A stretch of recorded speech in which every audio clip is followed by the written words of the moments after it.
Hi there, Sharon Horne-Ellstrom here. Welcome to day 186 of our Be a Better You annual challenge. Today we're going to discuss, as part of mental health and well-being, all this month, different levels or different types of consciousness. What they mean, what it is the superconscious, subconscious, conscious, and unconscious. Why does it matter to you? And then how can you go about using it to help you be a better version of yourself? Today we're going to talk about, I usually spend 4 days on this, but I've got a lot more topics I want to talk about this year. So we're going to spend 2 days on it. Today we'll talk about the conscious and the unconscious mind. And tomorrow we'll talk about the super and subconscious mind and how we can use them, each of these parts of our mind, to harmoniously come together to help us create the life that we want, to be the best possible version of ourselves. So here's a little picture I drew. It's, not super artistic, but it is my ability to draw. And the unconscious mind is the one that operates all of our bodily functions so that we don't have to think about it. The unconscious mind, I'm going to grab my magnifying glass so I describe it better than I could describe it myself. The unconscious holds deep-rooted automatic processes that govern bodily functions like breathing, heart rate, and instincts. That's where our instincts lie. That's where that gut feeling or that sixth sense is. It contains repressed memories or trauma often, which can cause us challenges, as you'll find out in Carlos's story when I share that in a few minutes. Why does it matter? Why does it matter that you understand your unconscious mind and that you're aware of it? Well, unprocessed trauma or suppressed emotions, like we're going to talk about in Carlos's case, can affect mood, they can affect behavior, they can affect mental health, which is what we don't want to happen, and sometimes show up in anxiety, phobias, and depression.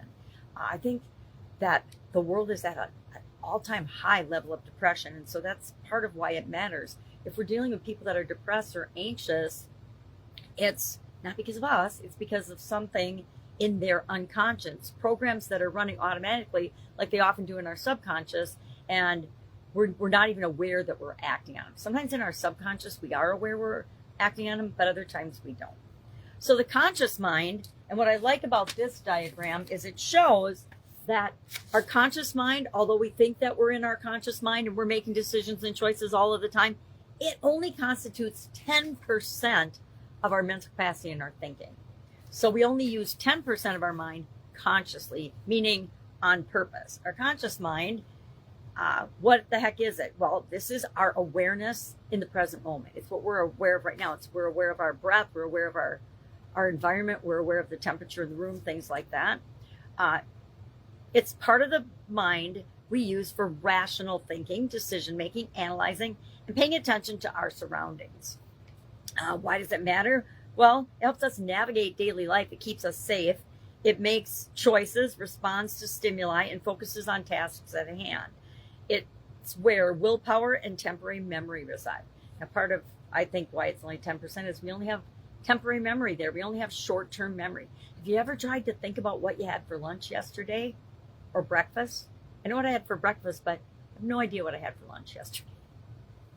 So these two types of our mind, one runs almost everything because like 90% of what we do is automatic and run by the unconscious mind. 10% is conscious and we're fully aware of it. And then tomorrow we're going to talk about the two other parts of our brain and how we can use them to combine the power of all 4 areas of our consciousness to create what it is that we want. Let's talk about Carlos's story. Carlos is a corporate professional and he is very conscious. He is efficient and smart and terrific at his job, his profession, and tends to be present in his life, whenever consciously possible. But he experiences chronic anxiety and he doesn't know why. He doesn't know why he's always anxious and frustrated and depressed and sometimes flies off the handle or gets angry by certain things. So he goes to therapy and it reveals that unconscious trauma from childhood bullying has not ever been addressed in his life. It was just, ignored and never dealt with by those around him or therefore by him as a child. And that's where the anxiety was coming from. As he heals by integrating meditation, which is a super conscious activity, we'll talk about that tomorrow, he finds peace, improved relationships, and even begins mentoring others. So that's a really big step for him. So what does this have to do with you? What does it mean? How can we use this today in an active, engaged way? Number one, think about just a couple of the unconscious things that your amazing unconscious does for you every single day. It blinks your eyes. It breathes for you. How many of us would stop breathing if we had to remember to breathe on a conscious level all the time? Or blink our eyes, or what are some other things? Sneeze, hiccup, go to the bathroom. Well, I guess we have to respond to that. So it's unconscious till it becomes a need, then it's conscious, and then we act on it. So today, share one aha you have about either your conscious mind or your unconscious mind. Share it in the comments below so we can learn from one another. I remember the first time I heard that consciously we are objective using 10% of our conscious mind.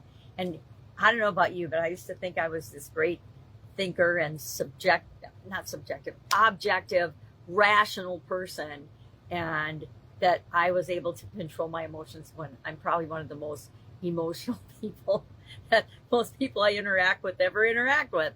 So it adds awareness to and understanding to us. And that's part of how we grow and personally develop, is by becoming more self-aware. So today, just notice your conscious. How often are you present? I used to be terrible about being present in the moment because my mind was always somewhere else. It was either in the past, or it was off at work, or it was thinking about all my to-do list, which meant I wasn't present with the situation. And I really feel sad about that sometimes, because I think when I did things with my kids, they were doing their thing, I got them busy, and then I could do my thing. And it meant I wasn't present with them when they were learning and growing and doing certain things that I feel like I missed out on, right? All right, if I can help you in any way, hit me up and ask. Otherwise, I hope in the USA anyway, you're having an amazing holiday weekend. We had awesome fireworks last night. My granddaughter called me the queen and gave me all kinds of 4th of July necklaces. So I hung some up on my she shed to just get a little more spirit of July in my backdrop for a couple of days. All right, if I can help you, ask. Otherwise, go out, make an amazing day, and I will be with you tomorrow. Be a better you. Bye. And me.